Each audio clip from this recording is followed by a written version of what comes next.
At a House Oversight Committee hearing on July 23rd, Congressman Mfume questions Brian Renfroe, president of the National Association of Letter Carriers, about technology upgrades to the current arrow lock and key system used by mail carriers to access mail. Is it correct to assume that if I rob you and I'm able to evade the postal police and I go to a cluster box and take this universal key and put it in, it will open all of my access to all of the mailboxes? Is that correct? Is there a code that has to precede that?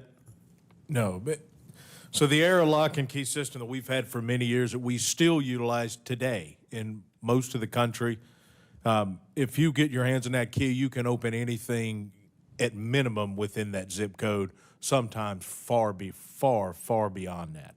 Collection boxes, cluster boxes.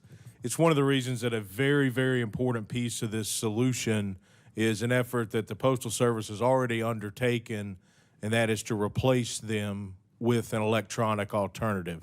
We've done testing in the past.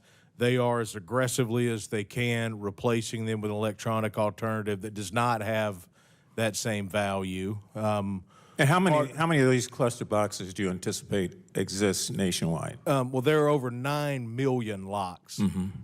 Which is every one of those locks has got to be changed manually. And that's one of the important pieces of the bipartisan legislation that's been introduced in the House and the Senate, the Protect Our Letter Carriers Act, is that it will provide funding so that the Postal Service could speed up replacement of not just that entire key system, but also the high security collection boxes that Mr. Donovan mentioned. Right, and I understand. I mean, I'm a co-sponsor of the bill here in the House. I get it, trust me.